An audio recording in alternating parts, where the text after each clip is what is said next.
At purihin po natin ang Panginoon sa oras po na ito. Palakpakan po natin ang ating Panginoon. And today is the first Sunday of the month of July. At kalahating taon na. Isang taon at kalahati na. Isang taon at ilang buwan na tayong maharap sa pandemic. And one thing na dapat nating ipagpasalamat ay tayo ay buhay pa. At tinutulungan ng Panginoon. Ang dami pong nagkaproblema, ang daming naapektuhan ng ating pong kinakaharap. But above all, ay buhay ang Panginoon. Siya pa rin ang naghahari. Siya pa rin ang nasusunod sa ating pong buhay. And natapos po tayo sa ating series ngayon na pong nakaraang June about money. And I hope and pray, marami tayong natutunan regarding po sa pag-handle po ng finances natin. That all belongs to God. Wala ho tayong pagmamayari. Lahat po yan ay sa Panginoon. And whenever the Lord calls us to surrender it to Him, ay hindi tayo magdalawang isip na ibigay ito sa Kanya. Kaya naging wise tayo sa ating pong paggamit ng ating pong mga kaperahan.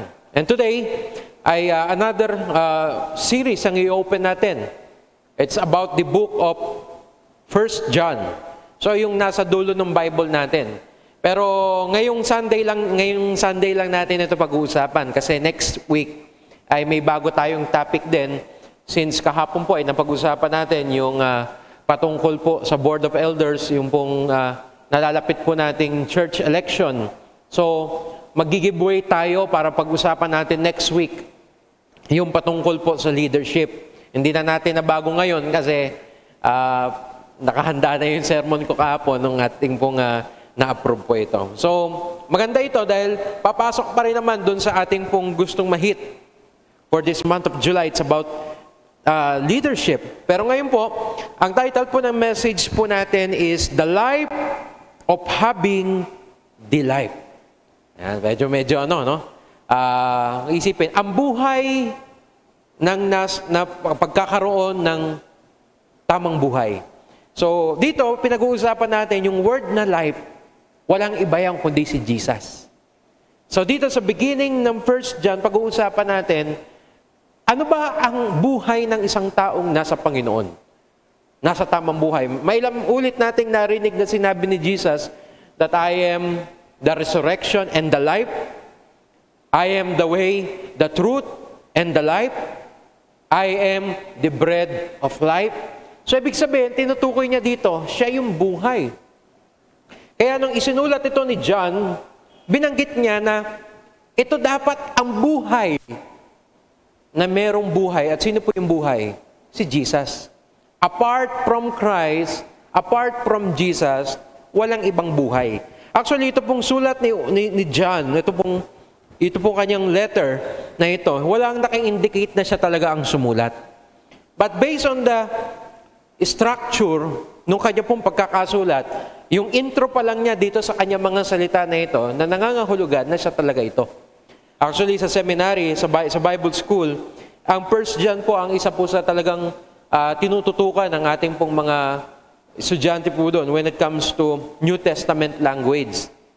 Sa katotohanan po ay ako na ako po estudyante, sila Pastor Justin, sila Pastor Christian, mga nakatapos po ng Greek, na-translate po nila ito pong buong book ng 1 John. Kaya medyo familiar po sa amin ito. Kaya entrada pa lang ng pananalita ni Juan dito, ng mga words na ginagamit, katulad ng Gospel of John. Ngayon, ano ba ang purpose kung bakit isinulat ni John ito pong aklat na ito? Katulad po ng nararanasan ng karamihan sa mga churches natin today, during that time, marami na pong mga converted na mga mananampalataya, yung mga membro ng church, ang iniwan na sila. Marami po ang na-deceive, naloko ng ibang pananampalataya, itinuro sa kanila ng ibang religion. Sa mga churches na kung saan itinulungan ni John, marami na ang humiwalay. Kaya sinulatan niya ang iglesia upang i-remind sila para sila ay manatili, para sila ay magstay, mabuhay sila dun sa tamang pananampalataya. Kasi ang dahilan kung bakit nila iniwan yung pananampalataya sa Panginoong Yesus, hindi nila ipinamumuhay kung ano yung tama. Kaya ngayon title ng message po natin is The Life of Having the Life. Na binanggit niya pa lang sa una, sa verses 1 to 4, ito dapat ang buhay natin. So the goal of this message, manatili tayong nabubuhay ng tama bilang mga tagasunod ni Jesus. So ang mag-goal po natin, maitama ang mga maling pamumuhay upang maiwasang mawala sa tamang buhay. So makikita natin, as we see, ito pala ang buhay ng isang mananampalataya. Kapag member ka ng church, if you receive Jesus as your Lord, dito makikita natin sa message, ito dapat pala yung pinapamuhay natin. Ngayon, kung meron tayong makikita na maling way of life, doon sa ating po message na makikita natin, mapapakinggan natin, itatama natin. Bakit? Para hindi tayo maligaw. Lalo ngayon, na kung saan mayroong paghahamon ng paglilingkod sa atin, maumpisahan sa mga tagapangaral, sa mga leaders ng iglesia, sa mga diakono, sa mga leaders ng ating mga auxiliary, sa mga Sunday school teachers natin, sa lahat ng nagnanais maglingkod sa Panginoon, ito dapat yung ipinapamuhay natin. Ito dapat yung ninanais. This is the goal of our life. Ito dapat ang ipinapamuhay. Kaya manatiling buhay ang pagkakapatiran kay Jesus sa gitna ng pandemya. May pandemic tayong kinakaharap At marami ang nanghina, marami ang nawala. At dito sa mensaheng ito, na kapag meron ka palang Jesus, mananatili tayo sa Kanya. Lalo tigit, yung pagkakapatiran. Hindi pala pwedeng nananampalataya kang mag-isa. Hindi pwedeng nananampalataya kang mag-isa. Kailangan mo ang kapatid sa pananampalataya. Kaya, yung mga nanonood, may pakialam tayo sa ating mga kapatid. Hindi ito trabaho lang ng mga leaders natin na paalahanan ng ating mga kapatid. Ito po'y responsibilidad ng pagkakapatiran. Ang isang tanong na gusto po nating sagutin, sabi dito sa slide natin, nabubuhay ba tayo sa tamang buhay kay Kristo? This is the question. Yung binubuhay ba natin, yung lifestyle na meron po ba tayo today, yan ba yung tamang buhay kay Kristo? At yan po ang sasagutin ng mga talatang ating pong pag-uusapan. There are 4 points na gusto ko pong i-share for this morning. At ang una, ito po ang buhay ng nae-Kristo. Ito ang true Christianity. Una, Jesus, which is the life, the word of life, siya po yung buhay, is manifested in His life. Sa Tagalog, si Jesus na nagbibigay buhay, dapat nakikita sa kanyang buhay.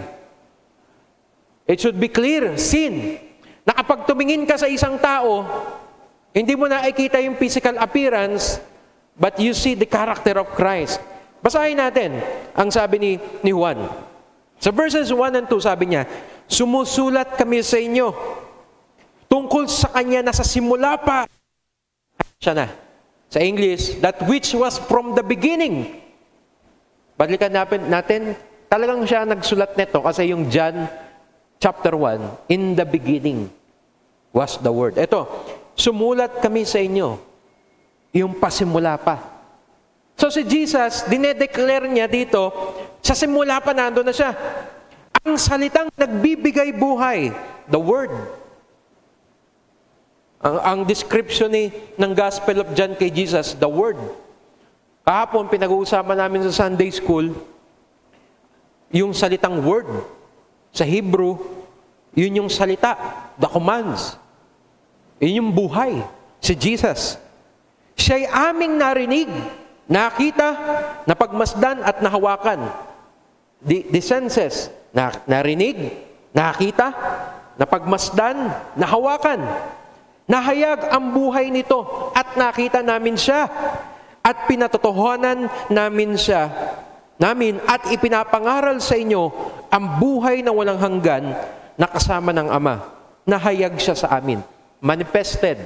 Yung Greek word na manifested, nakita, nahayag, pinatotohanan. Alam niyo po yung pinatotohanan, hindi po yun salita. Pinatotohanan sa pamamagitan ng buhay. So ito, Ang ibig sabihin nito, ang isang totoo na may personal na relasyon kay Jesus. Okay? Personal na relasyon. Miyembro ng iglesia ng Panginoon. Nasa Church of Christ. Ito ang meron sa kanya. Buhay pa lang niya, alam mo na siya'y kay Kristo. Bakit? God who gives life in the creation gives us life. Kasi nung wala pa tayo sa Panginoon, nung hindi pa natin siya tinatanggap, nung wala pa tayo sa church, wala tayong buhay. Apart from Christ, there is no life. Kahit meron kang pera, kahit matalino ka, kahit nasa iyo na ang lahat, without Jesus in your life, there is no life. And in the creation, sino dahil nagbigay buhay? In the beginning was the Word, and the Word was with God, and the Word was God. Sa Colossians, sabi dito, Jesus, kung wala si Jesus, nothing will be created. So binabanggit dito na si Jesus ang nagbigay buhay sa creation. So lahat ng meron tayo exists because of Jesus. The word manifest means to appear. Yung pong Greek word na ginamit po dito. To make an appearance. Nag-a-appear. To display. So, pag nakita niyo pong nagmamanifest, kita. Parang pag tiningnan mo, di ba? Minsan ganito ang usapan eh. Kamukha mo yung tatay mo eh. Ganyan-ganyan din magsalita yung tatay mo eh. Narinig niyo na po ba yun kapag kayo nakikita ng mga matatanda sa inyo? Kamukha ng nanay eh. Minsan ganun eh. Ganun yung binabanggit. Bakit? Lakad pa lang niya, itsura pa lang niya, kita na kung kanino nagmana. Yun po ang ibig sabihin ng manifestation. Ang tanong, pag po ba tayo lumalabas, nakikita po ba sa atin ang Panginoon? Alam niyo po, si John, bakit maraming naniwala sa kanila, sa mga apostle? Ito po ang dahilan. Naranasan niya si Jesus at nagbago ang buhay niya. When they met the Lord, nagkaroon ng transformation. People believe in the apostles because it was seen in their life. Si apostle po, nagbago yung buhay niya. Si Peter, na dating rebellious, diba? Impulsive, nagbago yung buhay niya.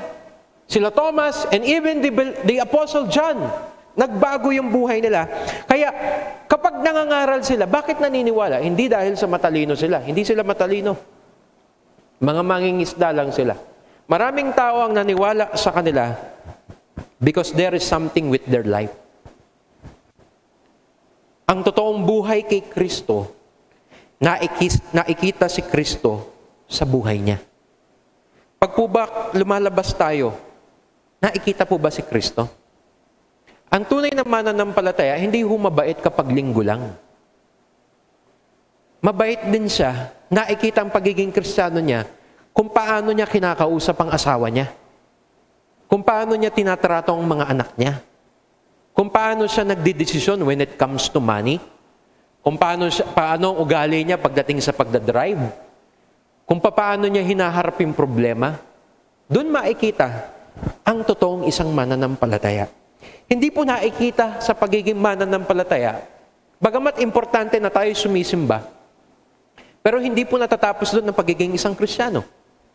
Ang dami mong alam na verse. Hindi porket pastor ka, hindi porket pastor ako, automatic Kristiyano na ako. Depende sa kung ano ang ibinubuhay ng isang pastor.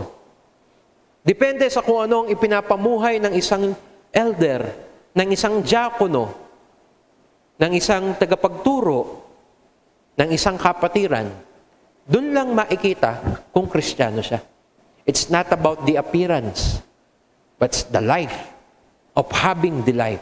Sabi nung Friday, yung heart. Pwedeng it appear that you are a leader, ang galing mo mag-preach, pero pag uwi mo, salbahe ka.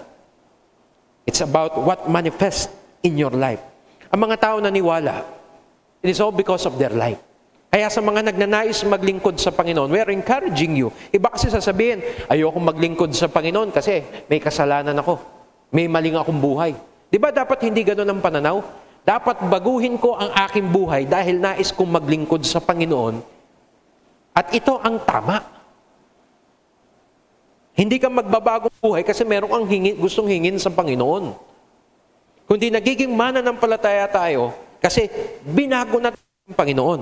Ito pa, sabi nila dyan sa English, our ears have heard, our own eyes have seen, our hands touch this word. Si Jesus, nahawakan nila. So kaya nagkaroon sila ng transformation, na-experience nila si Lord. And tanong, Pastor Jan, paano namin ma-experience si Lord? Literally, physically, wala siya dito. But take note, we have the Bible. We can experience Him every day. Kapag itinatanim mo yung salita ng Diyos sa buhay mo, doon mo siya na-experience. Ipinaparanas ng Diyos ang kanyang buhay every day. Binibigyan kanya ng pagkakataon to transform. And today, the Lord said to me, today is the day of the Lord. Bawat araw ay araw ng Panginoon to be victorious, to choose na magbagong buhay.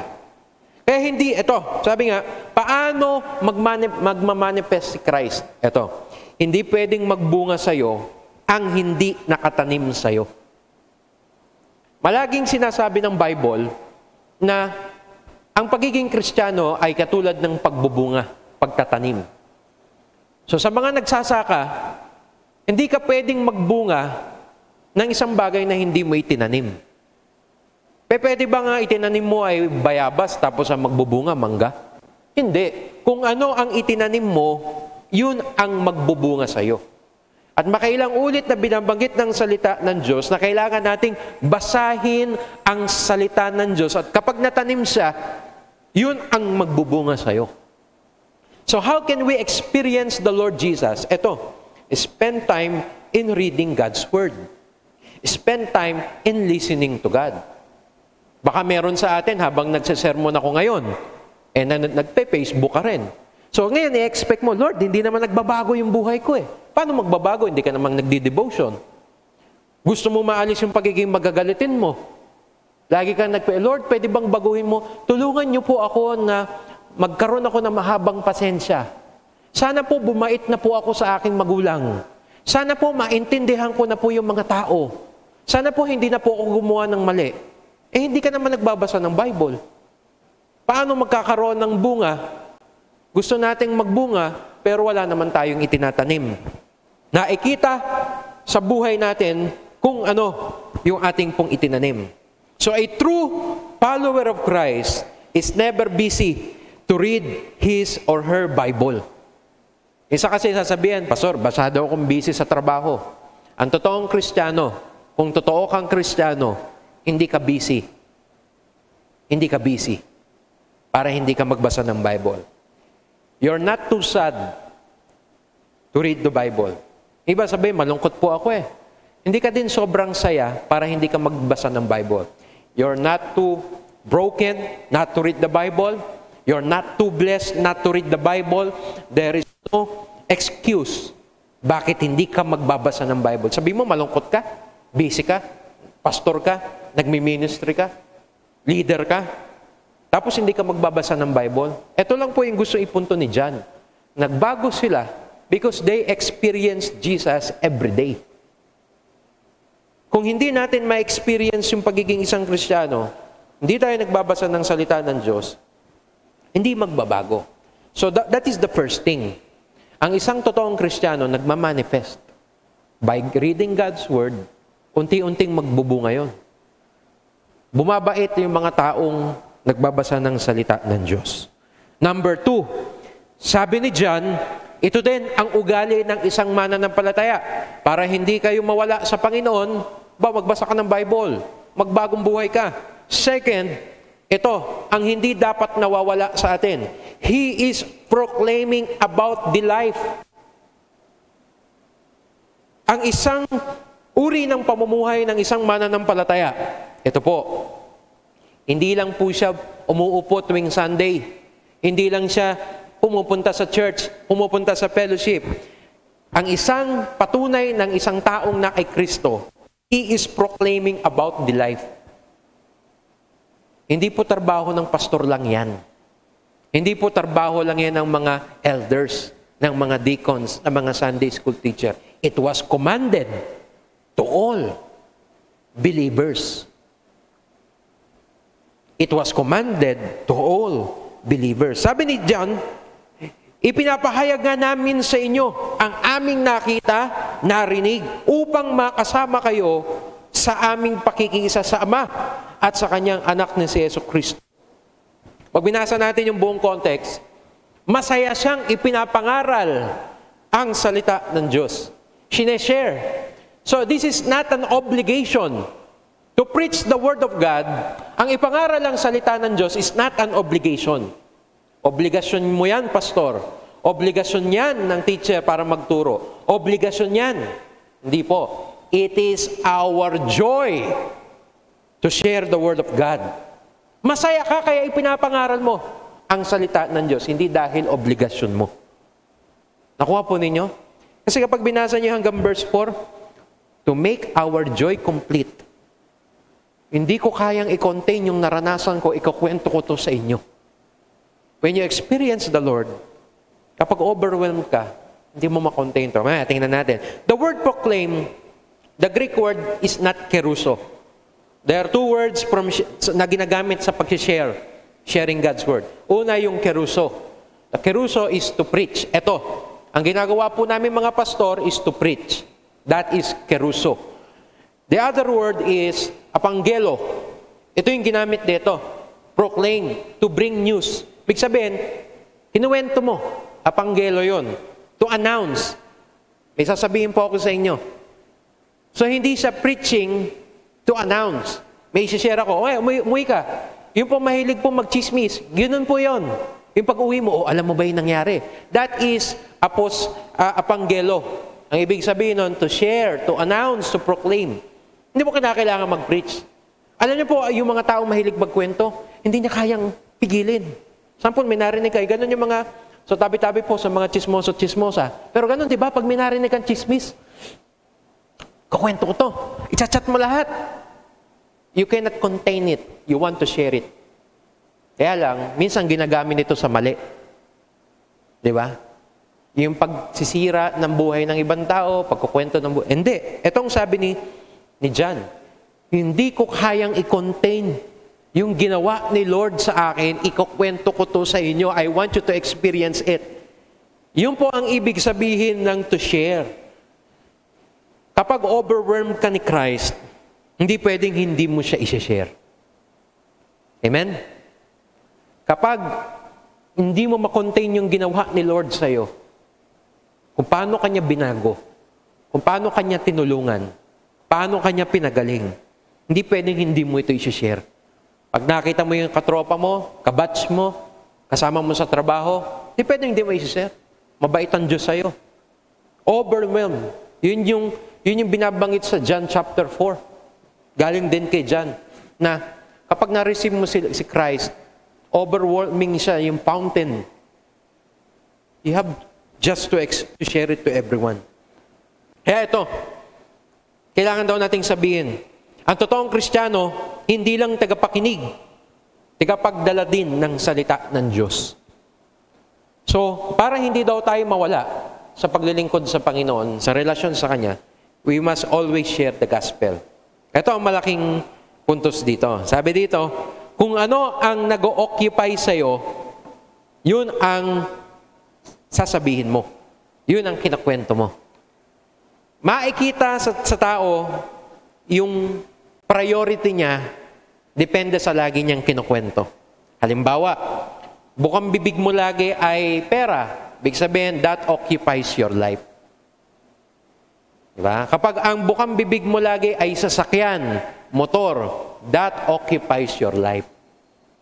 Kapag lahat ng taong kausap mo ay galit ka, that occupies your life. Galit ka eh. So kapag ang heart mo full of anger, lahat ng sasabihin mo galit. Kahit yung taong wala namang ginawa sa'yo, galit ka. Because your life is full of anger. What occupies your heart? Yun ang sasabihin mo. Kaya kung ang bibig mo, puro kabastusan, yun ang nasa puso mo. Kung ang bibig mo ay puro hindi magagandang pananalita, yun ang nasa puso mo. What occupies your heart? Yun ang sinasabi ng tao. Kaya kung ang laging bukang bibig mo is, Hallelujah! Praise the Lord. Pag nagulat ka, Hi, Jesus is alive. Ganun po ba kayo? Pag nagugulat, Hallelujah! Pag mayroong dumating na pag, I praise the Lord. Ganun yung bukang bibig ng occupied ni Lord ang buhay. Lahat ng nangyayari sa kanya nakikita. Alam niyo po, may nasasakyan ako mga sasakyan ganun. Dadadrive. Kristiyano ito, kapatid natin sa Liliw. Kinat siya. Yung iba, kapag kinat, mumurahin yon. Ang narinig ko doon sa bibig ng kinat, ay, hallelujah, praise God. Sabi ko, iba yun ah. Bata pa lang ako, Kristiyano noon. Nakasakay ako sa kotse niya. Tapos kinat siya. Muntik na siya mabangga. Ang bukang bibig nung kapatid natin na yon, hallelujah, praise the Lord. Bakit kaya yun ang sinabi niya? Because that occupies his heart. The Apostle John, lahat ng sinusulat niya about kay Christ because that occupies his heart. Ngayon, social media norm, ganun pa rin. Kung ano ang pinopost mo, ang lagi mong sineshare, that occupies your heart. Tingnan ko nga yung aking newsfeed. Lagi mong sinesearch Lazada, Shopee, that occupies your heart, mga kapatid. Motor, damit, kung anong lagi mong sineshare, that occupies your heart. Kung ano ang pinapalood mong vlog, that occupies your heart. Kaya kung ang lagi mong pinapanood is preaching, pinapanood mo yung morning devotion, live streaming, family matters, kwentuhan Teo, aral Teo, Sunday school, that occupies your heart. Doon makikita. At ito pa, dagdagan natin. Nakikita ang laman ng puso ng tao sa sinasabi niya. Yan. Kung anong bukang bibig mo, yun. Kaya ako nung isang araw, medyo nagalit ako eh. So that occupies my heart. I will tell it honestly, nung isang araw, galit ako. At nagagalit ako sa mga taong wala namang ginagawa sa akin. Nagagalit ako sa kalsada. Pero pag masaya ka, kahit ikat ka. Kapag overwhelmed ka ni Christ, yun ang lalabas sa bibig mo. Kaya mga kapatid, ano po mga lagi niyong sinasabi? That occupies your heart. A true believer, ang lagi niyang sinasabi tungkol kay Christ. Number 3, he shared the life with those that in life. Sabi ni John, hindi pinapahayag nga namin sa inyo ang aming nakita, narinig, upang, the highlighted word, makasama kayo sa aming pakikiisa sa Ama at sa Kanyang anak na si Jesucristo. Kaya namin kinukwento to sa inyo because I want you, sabi ni John, gusto naming maka-fellowship kayo. The word is fellowship, koinonia. The word fellowship means, hindi po yung program kasi may Dorcas Fellowship, Christian Youth Fellowship. Ang ibig sabihin talaga ng fellowship, it is not a program. Okay, I repeat, fellowship is not a program. Sasabihin natin, magkaroon nga tayo ng fellowship. Hindi po. Kahit walang program, merong fellowship. At yung word ng fellowship, hindi lang po siya pang church. Ginagamit siya talaga during the ancient time. Ito pong fellowship po na ito, the koinonia, means close association between persons. Emphasizing what is common with them. Kapag lagi niyo pong kasama yung kabatch ninyo, every day in your life, that is fellowship. Okay? Regardless of what is anong agenda ninyo, bakit kayo nagtitipon, kumakain kayo, that is fellowship. Fellowship, association, emphasizing what is common to them. Halimbawa, kasama mo lagi, ito uso association ng motor. Fellowship po ang tawag doon. Bakit? You emphasize what is common with you. Pare-pareho kayo nakamotor. So that is a fellowship. Kaya sabi dito ni John, gusto naming maka-fellowship kayo. At ang fellowship natin, what is common with us is Jesus Christ. Gusto mo makita lagi yung, kaya praise God kung kayo po'y nalulungkot at hindi kayo nakaka-attend ng mga fellowship. Praise God dahil nalulungkot kayo, hindi nyo nakikita yung mga kapatid. Pero sana hindi kayo nalulungkot dahil hindi kayo nakakapasok sa bahay-sambahan, kundi nalulungkot kayong hindi nyo nakikita ang kapatid. Kasi ang sabi ni John, kailangan ko kayo. Kaya dapat ito kinakanta natin Yung kantang, kailangan kita, ngayon at kailanman. Kanino niyo po sinasabi yun? Kapatid sa pananampalataya. Si Pastor Justin, kailangan ko to. Pastor Friday, kailangan ko to. Si Ninong Ricky, kailangan ko ito. Yung mga Dorcas, kailangan ko po yan. Kailangan ko po ang mga seniors, kailangan ko po ang mga Gideons, ang mga elders, kailangan po natin ang mga Sunday school kids. Hindi po pwede tayong lumago sa pananampalataya kung wala sila because we are one body. Sabi ni John, hindi magiging kumpleto ang kaligayahan namin kung wala ka. Kaya huwag kayong bibitaw sa pananampalataya because our joy will not be complete. Sabi, we should always be connected with our fellow believers. Hindi pwedeng isolation. Sabi mo, Kristiyano ako pero, Pastor, hindi ko trip makakasama yun eh. Meron ba ganon? Sige po, Pastor, pupunta ako sa church. Basta hindi yan ang kapartner ko. Basta hindi ko yan makikita. Panghapon ako sisimba. Kasi noon, may 8 and 4. Panghapon ako sisimba. Bakit? Ayoko makita yung mga tiga pang umaga eh. Pwede ba yun? Alam ko, meron church dati na gano'n eh. Ngayon, bati na sila. Merong A at B. Ayaw makita nung A yung tiga B. Pwede ba yun? Eh sabi dito ni John, gusto ko kayong makasama. Associate. Personal, intimate relationship. Cell group. Life groups. Fellowships. Bible study. Gusto ko kayong makasama. Ano ibig sabihin nito? Mahal natin ang kapatiran. Sagisag, sabi ni Jesus, malalaman ng sanlibutan na kayo tigasunod ko kung mahal nyo ang bawat isa. Pastor, paano ko mamahalin yun? Nakakainis yun. Exactly. Doon makikita kung mahal mo talaga ang kapatid kapag nakita mo yung mali sa kanya. Sa pamilya ba, ganun? Nakita mo yung pangit sa asawa mo, ayaw mo na sa kanya? Nakita mo na mabaho pala ang hininga niya paggising, ayaw mo na sa kanya? Hindi. Mamahalin mo ang isang tao hindi dahil sa kuning maganda sa kanya, kahit yung pangit sa kanya. Bakit? May intimate relationship. Ang pagkakapatiran, hindi po sinusubok dahil may nakukuha ka sa kapatid. Sisimba ako doon kasi may nakukuha ako. Paano kung wala ka nang nakuha? Hindi na ako sisimba.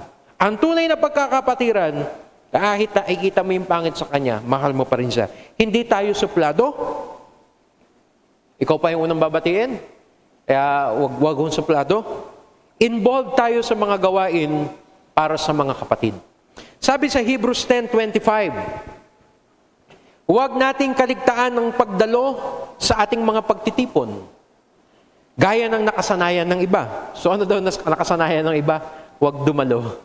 So huwag niyo kagayahin daw yung nakasanay. Sa halip, palakasin natin ang ating loob.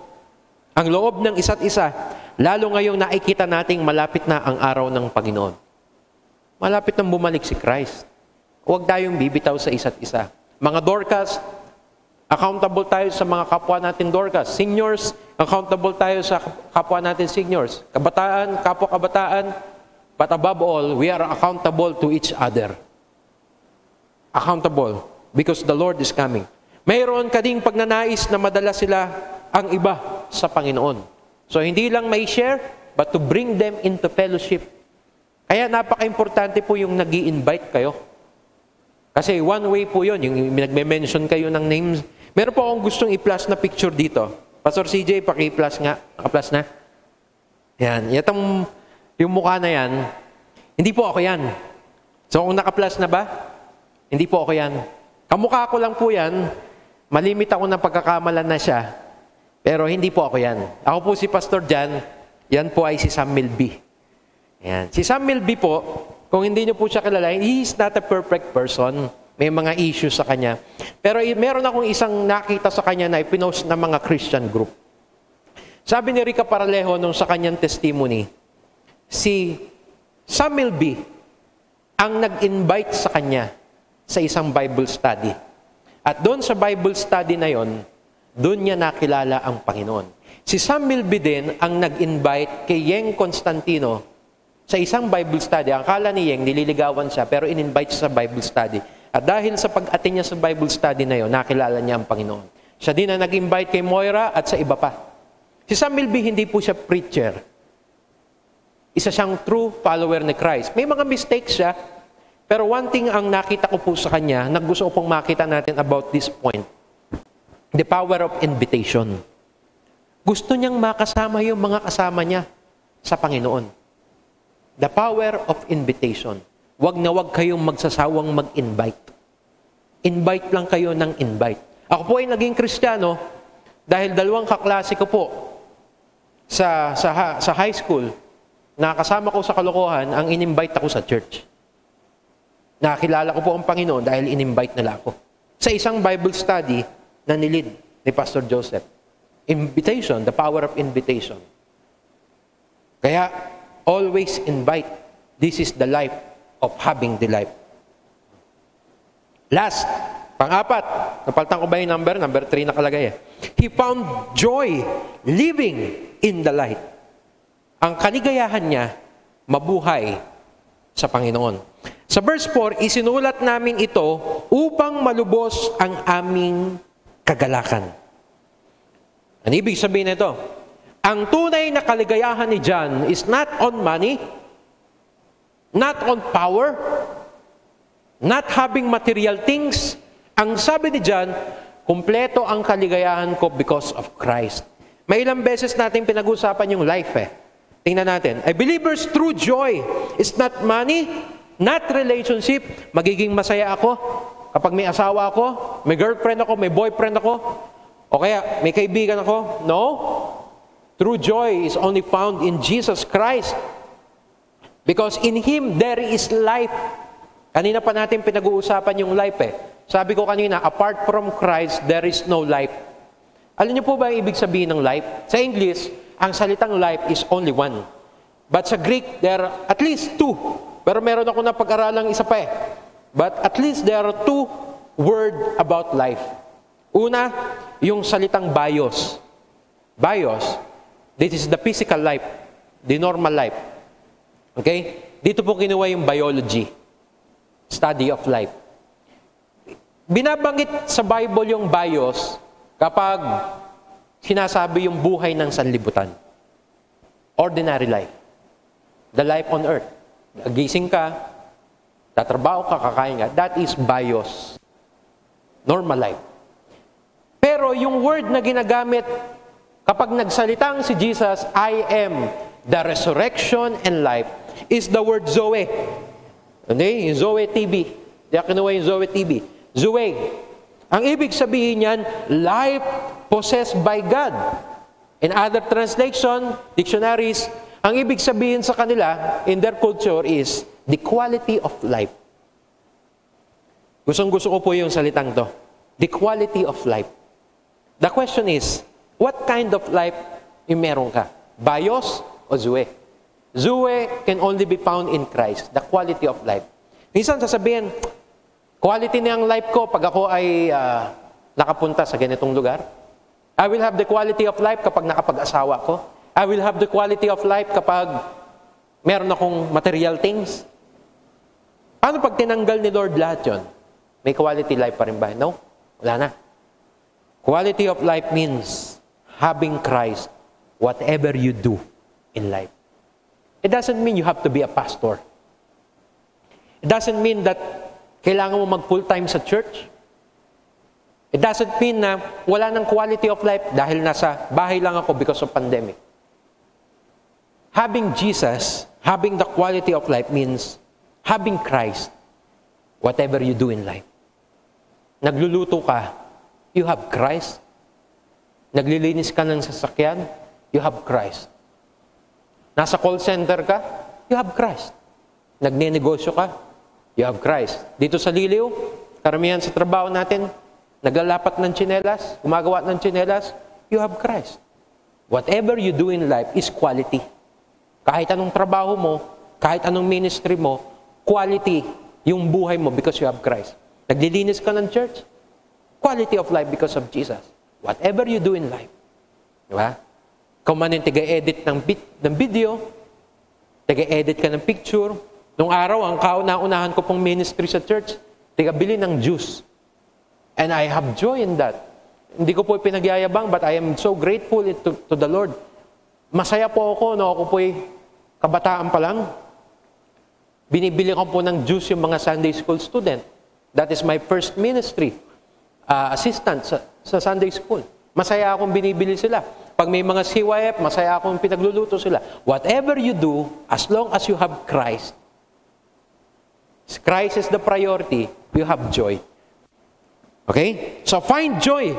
Reading God's Word, sharing Jesus to others, meeting up with one another, using your wealth to help others. Find joy in Christ. Huwag niyo pong hanapin ang kaligayahan outside of these points. Okay? So, yung naka-flash po dyan sa screen, outside of this, there is no life. Kung meron ka nito, wala kang talo. Kahit anong gawin mo, kahit anong negosyo mo, kahit nasa ang lupalop ka ng lugar, if you find joy in reading God's Word, if you share Jesus, kahit kanino, if you meet up with one another, kahit pa yan ay Zoom fellowship, kahit pa yan ay online fellowship, and you use whatever you have to help others, you find joy in Christ. Kaya mga kapatid, this is the life. As I end this sermon, I want to remind you, kailangan nakikita si Christ sa buhay mo. Nakikita sa mga sinasabi mo ang Panginoon. Nakikita sa kaligayahan mo ang Panginoon. This is the life of having the life. Ang totoong buhay ng nasa katotohanan. Ang hamon ko, tama ba ang buhay mo? Nasa katotohanan ka ba? Sabi ni James, ipakita mo. Praise God. Magandang umaga po sa inyo pong lahat at pagpalain tayo ng ating pong Panginoon.